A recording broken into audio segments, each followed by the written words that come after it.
네, 안녕하세요. 저는 오늘 이제 AWS 커뮤니티 데이에서 생성형 AI를 통한 산업보건 관리 자동화로 노동자 건강 개선하기라는 주제로 발표를 하게 된 테크노니아 성년호라고 합니다. 반갑습니다. 네, 기본적으로 테크노니아라는 회사에서 이제 백엔드 및 AI 개발을 하고 있고 또 이제 퇴근 후에는 뭐 허깅페이스 트랜스포머나 파이토치 같은 오픈소스의 컨트리뷰터로도 활동을 하고 있고요. 네. 기본적으로 오늘 발표드릴 내용은 이제 산업안전보건이라는 분야에 이제 저희가 어떤 식으로 AI를 적용했고 이를 통해서 현장의 문제를 어떤 식으로 해소했는지에 대한 여정에 대해서 이제 설명을 드리고자 합니다. 기본적으로 산업안전보건이라는 거는 말 그대로 산업 환경에서 안전과 보건 이 두 가지가 결합된 구조라고 볼 수 있겠는데요. 보기에 안전이나 보건이나 똑같지 않나라고 생각을 하실 수 있겠지만, 뭐, 화학물질에 의한 폭발이나 독성 중독에 의한 안전에 의한 영역이 있을 수 있고, 뭐, 어떤 사람과의 뭐 대담을 통한 뭐 직무적 스트레스라든지 혹은 뭐 뇌심혈관계 질환 등에 의한 뭐 사망 사고라든지 이런 쪽은 또 보건의 영역이기 때문에 이 두 가지를 골고루 잘 섞어서 활용할 수 있는 것이 바로 산업안전보건이라는 분야가 되겠고요. 저희 이 산업안전보건이라는 분야가 최근 한국에서 이제 뉴스에도 조금씩 나오기 시작했는데 아마 가장 많이 접해보셨을 내용이 이 중대재해처벌법 관련 내용일 텐데요. 기존에는 없었던 법령이 추가되면서 이제는 뭐 화학물질 등에 의한 폭발 등의 사고로 인해서 뭐 근로자들이 사망했을 때 뭐 사업주들이 뭐 감옥에 간다든지 굉장히 뭐 수억 원대 이상의 뭐 그런 처벌 규칙이 내려진다든지 이런 것들이 기존에는 대기업에게만 해당이 됐는데 이제는 50인 미만 사업장에도 모두 포함돼서 한국에 있는 모든 회사들에서는 이 규정이 다 준수되어야 되고 지켜져야 된다라는 것이 올해부터 적용이 되기 시작했고 또 그에 비해 그렇게 중대처벌법이 등장하면서 이렇게 법적 규정은 더욱더 늘어난 데에 비해 현장의 인원은 그대로고 또 일손은 부족한데 사고는 계속 일어나고 이러한 현상들이 꾸준히 반복되어 왔고 또 이 업계 특성상 이게 정부 주도적으로 갈 수밖에 없는데 안타깝게도 아직까지는 전산화도 제대로 진행되지 않아서 현장에서는 이제 관리 자체에 많은 어려움이 있는 상황이 있고요.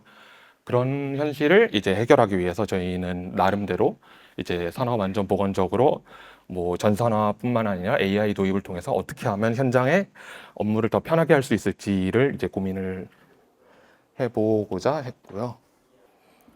네, 뭐 사실 개발자도 뭐 화학물질 이런 부분에서는 상대적으로 자유롭겠지만 뭐 하루에 4시간 사실 현재 법상 하루에 4시간 이상 키보드 마우스를 집중적으로 사용하는 작업조차 이제 근골격계 부담 작업에 해당되기 때문에 어떤 의미에서는 이제 개발자 역시 이제 산업보건적으로 이제 관리 대상에 해당되기 때문에 네, 조금 네, 별로 관심이 없어도 조금만 관심을 가져주셨으면 좋겠습니다. 네, 기본적으로 저희 아키텍처에 대해서 소개를 드리자면은 아주 뭐 통상적인 3티어 아키텍처를 기반으로 해서 웹 서버 있고 웹 어플리케이션 서버에 뒤에 이제 AWS RDS 기반으로 DB를 붙여놨고 또 그 다음에 저희가 하는 뭐 문제를 해결하기 위해서 만든 다양한 이제 워커 노드들을 마이크로 서비스 형태로 만들어 놓은 뒤에 웹 어플리케이션 서버와 이 워커 노드들 사이의 통신은 모두 아마존 SQS를 통해서 이루어지도록 네, 맞고요. 네. 뭐 다양한 산업보건 분야가 있겠지만 현재 저희가 지원하고 있는 분야는 근골격계 유해 요인과 화학물질 평가에 대한 부분인데요. 우선 이 근골격계 유해 요인 같은 경우에는 현장에서는 이제 이미지나 아니면 뭐 영상을 찍어서 그걸 가져와서 이제 담당자들이 분석을 한 뒤에 그 결과를 뭐 등록하고 분석해서 보고서를 쓰고 이런 과정이 되는데 어, 보고서 생성을 LLM으로 사용하기 전에 이렇게 되는 기반 데이터 역시 AI를 사용해서 자동화를 하면 어떨까라는 아이디어를 가지고 출발을 하게 되었고요. 기본적인 아키텍처는 영상을 올리게 됐을 때 워커노드에서 1초당 한 장씩 정지 영상을 샘플링을 하고 이 샘플링된 이미지에 대해서 이제 객체 검출 모델과 3D 포즈 에스티메이션 모델을 통해서 자동으로 작업자를 추출하고 추출된 바운딩 박스 내에 있는 작업자의 3D 포즈를 검출한 뒤에 이 포즈를 담당자가 입력한 뭐 환경 정보와 총합해 가지고 이제 그 적절한 평가 결과를 내는 방식으로 만들어 놓았습니다. 기본적으로 형은 처음에 영상을 업로드할 때 이제 워커 노드를 어떤 식으로 부를 것인가에 대한 아키텍처를 구축할 때 기본적으로는 S3에 이제 SQS를 직접적으로 부르는 이벤트 기반 아키텍처를 사용을 해서 했는데요. 이 아키텍처에서 꽤 심각한 문제가 하나 있었는데 저희가 S3에서 바로 이벤트 아키텍처를 통해서 SQS를 호출하게 될 때 P4Q를 사용할 수가 없어서 표준 Q를 사용했는데 표준 Q에서는 이제 메시지 중복이나 순서 뒤틀림 등의 문제가 발생을 하게 되었고 어쩔 수 없이 P4Q로 전환을 하기 위해서 이제 중간에 아마존 이벤트 브릿지를 도입해서 이제 S3에 영상을 올렸을 때 자동으로 이제 P4Q로 이미 메시지를 전송을 하도록 아키텍처를 변경을 했습니다. 그러다가 이제 또 하나 문제가 생겼던 게 기술적인 문제는 아니지만 운영적으로 이렇게 메시지 큐 아키텍처로 뭔가 작업들을 호출을 할 때 어떤 메시지가 언제 불러졌고 어떤 워커가 어떤 식으로 상태가 변경했는지를 저희의 데이터베이스 내에서 일괄적으로 이제 로그를 관리를 하고 싶어졌고 근데 이벤트 브릿지나 이런 뭐 이벤트 주도적인 그런 자동화된 아키텍처에서는 이런 부분에 있어서 어느 정도 한계가 있었기 때문에 그 AWS에서 제공하는 이제 보토3 라이브러리를 통해서 SQS에 직접적으로 클라이언트를 통해서 메시지를 전송하고 전송이 완료되었을 때 이제 어딘 로그를 이제 MySQL에다가 저장을 하는 방식으로 아키텍처를 변경해서 운영을 시작하게 되었습니다. 그래서 실제로 이렇게 구성하게 된 시스템에서 영상을 올리게 되면은 중간에 있는 것처럼 1초당 한 장씩 이미지들을 추출하게 되고 각 이미지마다 이제 3D 포즈 에스티메이션을 통해 결과를 추출해서 저장을 하고 그 저장된 결과를 사용자가 입력한 정보들과 이제 통합 매칭해 가지고 최종 평가를 내는 방식으로 작동을 하도록 구성했습니다.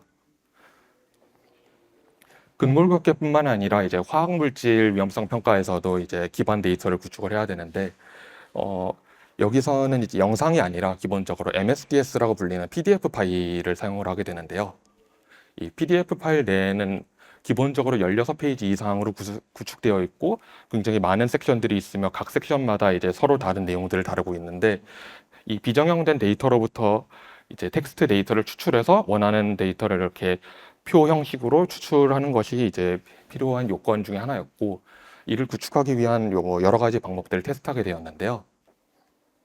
첫 번째 방법은 이제 가장 전통적인 그 정규 표현식을 사용해서 이제 원하는 텍스트만 추출해내는 방법을 사용을 했는데 보시다시피 이제 각 PDF마다 형식이 너무나도 달랐고 그래서 최대한 많은 형식을 지원하기 위해서는 그때마다 새로운 패턴을 다시 개발해서 컴파일해서 추가해 넣고 다시 돌리고 이 과정이 필요했기 때문에 어떤 의미에서는 확장성이 너무나도 떨어진다라는 느낌이 있었고 그래서 두 번째로 시도했던 거는 테이블 익스트랙션이라는 방법을 사용을 했는데요.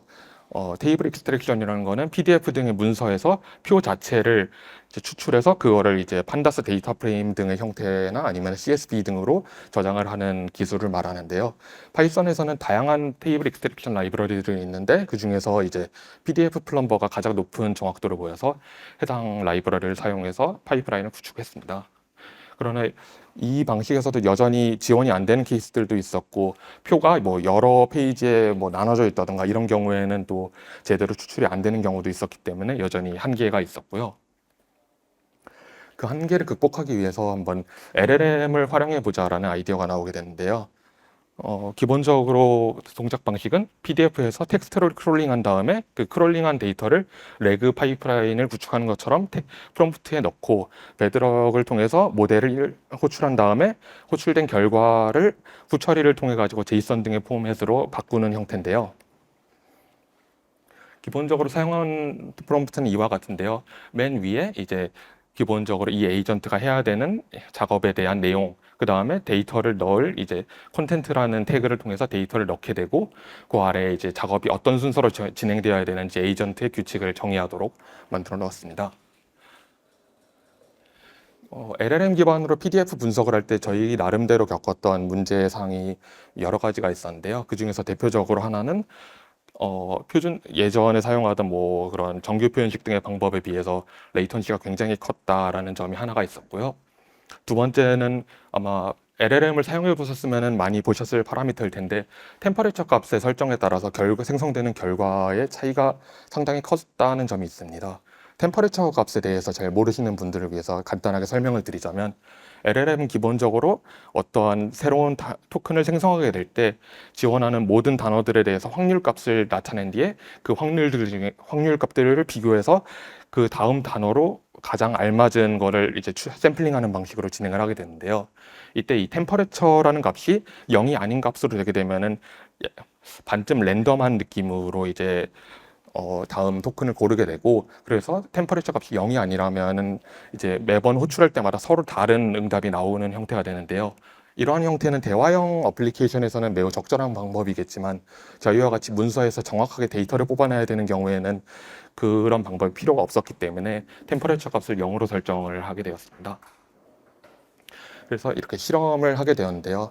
저희가 기본적으로 보유한 총 100여 개의 MSDS 문서를 대상으로 테스트를 해본 결과 정규 표현식은 약 17% 정도의 정확도를 가졌고 테이블 익스트랙션은 약 42%, 그리고 LLM을 사용한 경우 약 97% 정도의 정확도를 보였습니다. 대신 한 가지 문제라고 하면은 이제 정규 표현식이나 테이블 익스트랙션 방법은 1초 내외로 처리가 끝나는 반면에 LLM 기반의 처리 방식의 경우 약 16.5초 정도 굉장히 긴 처리 시간을 가져서 실시간 서비스로서는 사용이 어렵다라는 점을 확인을 하게 되었습니다.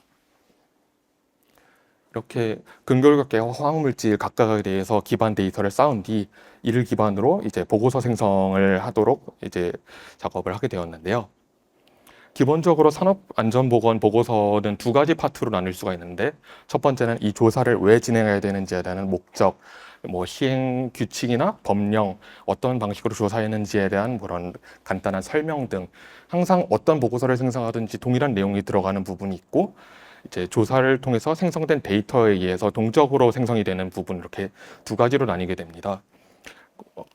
항상 동일한 내용이 들어가는 부분에 대해서 LLM을 쓸 필요는 없을 테니 저희는 이렇게 각 섹션별로 이것이 동적으로 생성돼야 되는가 아닌가를 통해서 일일이 나눈 뒤에 동적으로 생성되는 부분들만 새롭게 이제 그 워드 포맷으로 생성을 하고 워드 머징을 통해 가지고 단일 문서로 생성을 해서 최종 보고서를 내는 방식으로 파이프라인을 구축했습니다. 보고서 생성 아키텍처는 다음과 같은데요. 일단 사용자가 이게 웹서버에 요청을 하게 되면은 이 요청한 데이터에 대해서 현재 보고서 생성이 가능한지 안 한지를 먼저 판단한 뒤에 yes, no를 사용자에게 먼저 알려주고, yes인 경우에는 SQS를 통해서 메시지를 전달해서 워커노드를 호출하게 되고, 워커노드는 이제 메시지를 받게 되었을 때 API 호출을 통해서 필요한 데이터들을 불러온 뒤에 적절하게 웹 파이프라인을 구축해서 베드락 모델을 호출하고 생성된 결과를 가지고서는 워드 문서들을 생성해서 이제 S3로 업로드하는 과정을 거치게 됩니다. 갑자기 LLM 요금 체계가 나와서 살짝 당황하셨을 텐데요. 이 얘기를 해야 되는 이유는 기본적으로 요즘 생성형 AI를 통해서 에이전트를 구축하는 방법에는 굉장히 여러 방법이 있는데요. 뭐 예를 들어 가지고 여러 에이전트를 만들어 가지고 각각이 컴포지션하는 방법이 있을 것이고, 레그와 같이 어떤 데이터 검색을 통해서 대규모 데이터를 먼저 프롬프트에 넣은 뒤에 한 번에 호출하는 방식 등 다양한 방법이 있는데요. LLM 요금 체계를 보게 되면은 입력 토큰당 요금과 출력 토큰당 요금이 있는데, 출력 토큰당 요금이 상대적으로 입력 토큰당 요금에 비해서 비싼 것을 알 수가 있습니다. 그 이유는 LLM은 생성한 횟수만큼 실행된다는 것에 있는데요. 예를 들어서 N개의 토큰을 생성해야 된다라고 하면은 LLM은 먼저 첫 번째 토큰을 생성하기 위해서 한 번 돌고, 생성된 토큰을 이제 입력에 다시 넣고서는 또 돌아서 두 번째 토큰을 생성하고, 이것이 N번째 토큰이 생성될 때까지 N번 도는 방식으로 마치 코딩에서 이제 for loop나 이제 while loop를 실행하는 방식처럼 이제 동작을 하게 되는데요.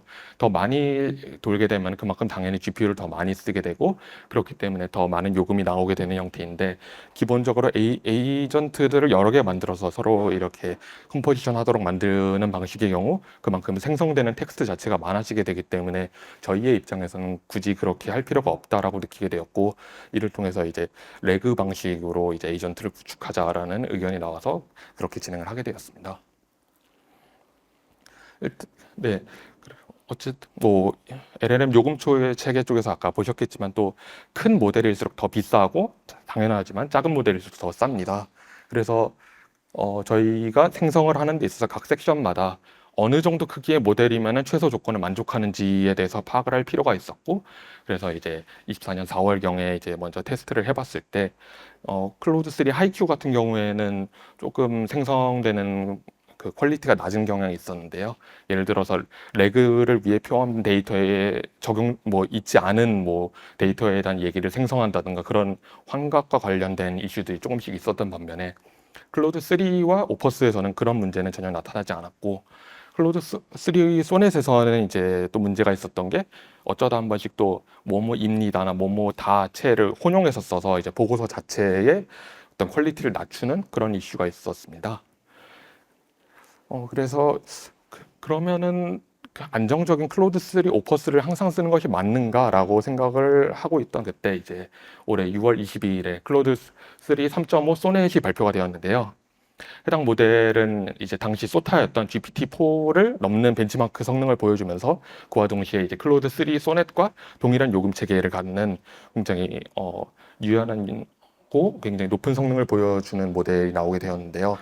이제 아마존 테크 블로그를 보시게 되면은 해당 모델에 대한 설명 중에 이제 최대 토큰 수는 20만 개, 지원되는 사용 사례는 이제 방대한 지식에 대한 레그 또는 검색, 추천, 그리고 구문 분석 등이 있는데요. 이는 저희 보고서 생성에 있어서 딱 맞는 사용 사례라고 판단이 되었고, 따라서 이 해당 모델을 사용하게 되었습니다. 해당 모델이 굉장히 긴 컨텍스트의 길이를 이제 지원하는 만큼 저희도 굉장히 다양한 것들을 프롬프트에 넣어보자라고 결정을 하게 되었는데요. 그래서 맨 처음에 이제 이 에이전트가 어떤 규칙을 가져야 되는지에 대한 설명, 그 다음에 산업보건적 지식에 대한 내용을 조금 넣고, 그 다음에 샘플이란 태그를 통해서 이제 생성돼야 되는 보고서에 대한 샘플 자체를 넣어주고, 그 다음에 데이터라는 태그를 통해서 뭐 우리 생성되는데 필요한 데이터를 넣어주고 이런 식으로 만들었는데요. 해당 실험을 하게 되면서 이제 한 가지 발견하게 된 사실이 있는데, 많은 분들이 아마 GPT를 통해서도 이런 LLM 레그를 사용해 보신 경험이 있으실 텐데요. GPT는 기본적으로 XML 태그가 아니라 이제 마크다운 포맷으로 프롬프트를 보통 구축하곤 하는데, 클로드에서는 오히려 마크다운으로 이제 이 프롬프트를 구축했을 때 성능이 조금 더 떨어지는 모습이 보였고, 이렇게 XML 태그를 사용했을 때 데이터 자체에 뭔가 널이나 뭐 그런 비정상적인 데이터가 있어도 그를 잘 대처하는 모습을 보여줬던 점이 있습니다. 네. 그래서 이제 그렇게 보고서 생성 에이전트를 만든 뒤에 생성 성공 시에는 S3 업로드하고 석세스 API를 호출해가지고 이제 감사 로고를 저장하고, 실패 시에는 에러 로고를 저장하고 이제 관리자나 개발자에게 슬랙 알림 전송을 통해서 어떤 식으로 실패가 일어나는지 항상 모니터링을 할 수 있도록 그렇게 운영 체계를 구축을 하게 되었습니다. 보고서와는 상관이 없는 방식이지만 이제 LLM을 사용하게 되다 보니 보통 가장 통상적으로 LLM을 사용하는 사용 사례가 대화형 솔루션인 만큼 저희도 한번 가능하다면 대화형 어플리케이션을 구축해보고 싶다라는 의견이 있어서 이렇게 산업보건 법령 챗봇에 대해서도 간단하게 구축을 해보게 되었는데요. 기본적으로는 네, 동일하게 레그 파이프라인을 통해서 인베딩 모델을 통해서 사용자 쿼리를 인베딩하고, 그를 통해서 시뮬러레이티브 서치로 가장 관련된 탑 K 컨텍스트들을 추출하고, 이를 사용자 쿼리와 이제 합쳐서 이제 LLM을 호출하는 방식으로 구성을 하였는데요. 하면서 가장 중요했던 점 중에 하나는 바로 데이터 청킹에 있는데요. 보통 아마 많은 분들이 사용하시는 데이터 청킹 메소드는 픽스드 랭스 청킹이라 해가지고 고정 길이로 이제 텍스트를 자르는 방식으로 청킹을 구축하게 되는데, 이 법령이라는 정보는 사실 물리적으로 위치가 가까워도 의미가 전혀 다른 경우들이 굉장히 많이 있습니다. 이런 문제를 해결하기 위해서 이제 라마 인덱스나 랭체인 등에서 모두 지원하는 시메틱 청킹이라는 방법이 있는데요. 모델 자체를 이제 사용해 가지고 서로 의미가 비슷한 문장들끼리만 동일 청크에 들어가도록 구성을 하는 방식이고요. 이 방식을 통해서 이제 청크가 구축될 때 길이가 조금 다르더라도 서로 의미가 같은 텍스트들만 서로 하나의 청크에 들어가도록 만들어서 검색 자체의 결과의 그 퀄리티를 조금 더 높이는 효과가 있었습니다.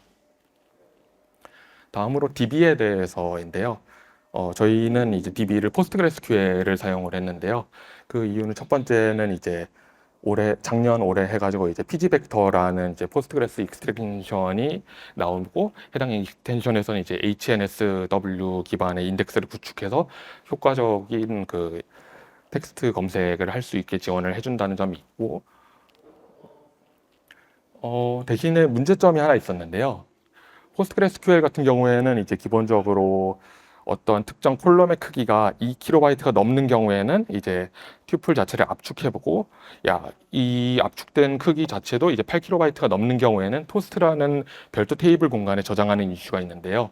압축을 하든지 토스트 공간에 저장을 하든지 이 시멘틱 서치를 할 때 추가적인 연산이 불가피하고, 이를 통해서 레그 자체의 속도가 매우 느려지는 현상이 있었는데요. 해당 문제 해결을 위해서는, 근본적인 해결을 위해서는 인베딩 벡터 자체의 차원을 줄이는 방법이 유일한데요. 저희는 이제 이 문제를 어떻게 해결할까라고 보던 중에 이제 AWS에서 이제 아마존 텍스트 인베딩 V2에 보시면은 이제 오픈 AI 같은 경우에는 이제 아웃풋 인베딩 크기가 1516이라 해서 굉장히 큽니다. 근데 아마존 텍스트 인베딩 V2 같은 경우에는 디폴트가 1024에 최대 256까지 줄일 수가 있고, 또한 아마존 테크블로그에 따르면 이제 이 256까지 줄였을 때에도 이제 성능이 그렇게 크게 차이가 나지 않는다라는 내용이 있어서 저희도 한번 시도를 해봤는데요. 이렇게 실제로 해본 결과 한국어 텍스트에서도 256 차원으로 했을 때 이렇게 검색 자체에 큰 영향이 없었던 것을 파악을 하게 되었고요. 또한 PG 벡터 0.7.0 버전부터 이제 하프백이라는 버전 그 데이터 타입이 추가되었는데, 이는 소수를 표현할 때 이제 FP32, 즉 4바이트를 사용하는 것이 아니라 FP16, 즉 2바이트만을 사용해서 더 적은 저장 공간만으로 이제 거의 비슷한 성능을 내도록 하는 것인데요. 이 두 가지를 혼합해서 사용함으로써 저장 공간도 줄이고, 이제 SQL을 사용해도 충분히 이제 빠른 레그 파이프라인을 구축할 수 있다는 점을 확인을 할 수 있었습니다.